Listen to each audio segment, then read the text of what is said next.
Hello everyone, Growthify here once again for part 5 of Pokemon Rumble. In this part, we're starting off with the Persian that I bought in the last video. I think this video will be less laggy than the last one. At least I hope it will be. So the Persian has two moves, as you saw if you watched the last one, but the first one is Fake Out, and it's pretty good against clearing these large groups of weaker Pokemon. And also it's good at making them flinch, which helps. And the other attack is just Growl, which also I've noticed that it seems that if you lower their stats in some way, it makes them easier to catch. I'm not sure if that's completely true, but it just has seemed that way. So there I was looking to see if that Magnemite that I caught in the last video was had any electric moves, which would have made this dungeon easy. As you can see, they're mainly water Pokemon. Well, they are all water Pokemon so far, which would make it extremely easy. But, oh well, he only had like Tackle, so it wouldn't have been worth it. As you see there, I got a new strongest Pokemon though. It was a Squirtle, level 130. So I tried that out, but he also only has Tackle, which, even though he's so much higher level, his attack is pretty weak, so he's doing about as much as Persian did. And I got my speed lowered there, so I decided to switch back to Persian. Now Persian is a pretty strong Pokemon with these attacks though. I do like Fake Out and how it can make them flinch a lot, because it makes it much easier to take down large groups if you can flinch a couple of them for a few seconds.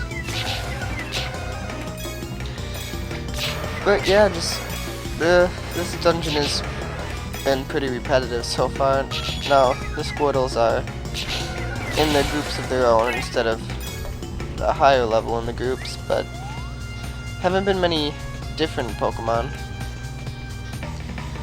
Just a lot of Tentacool, but I guess that's similar to the Pokemon Game Boy RPG games, where there's always a ton of Tentacool.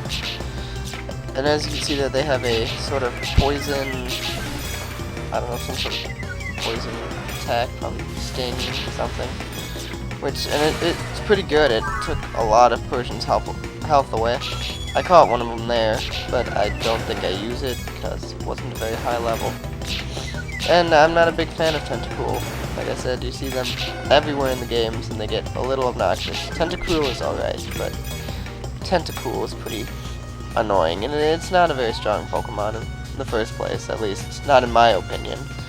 I don't know, some of you may love it. But anyway, I decided to switch out before the boss battle here because Persian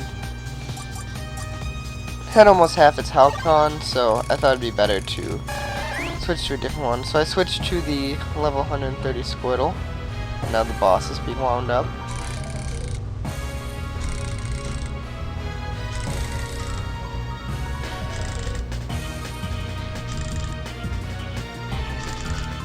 And yes, it is the turtle Pokemon Wartortle.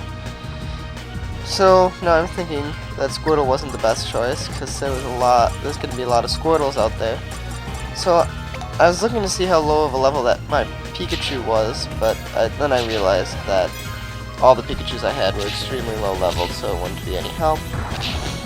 Squirtle doesn't do too much damage to Wartortle, and Wartortle does a good amount to Squirtle, but I decided to stay with them because I really don't have much else at the moment to combat Wartortle, because I don't have any electric Pokemon, and the dungeon before this was fire, so that wouldn't be any help at all.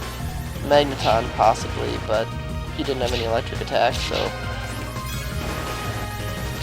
he probably would just be even weaker than Squirtle since he only had Tackle. But I end up getting some good hits on him, and he goes down. And I get a ton of coins like usual, and I do not get Wartortle, unfortunately. But that dungeon is completed with almost no recording lag, thank goodness.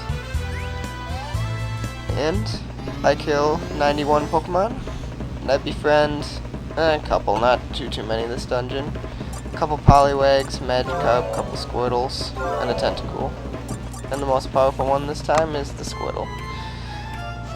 So in the next part, I will be taking on the last dungeon in the C grade. See you next time.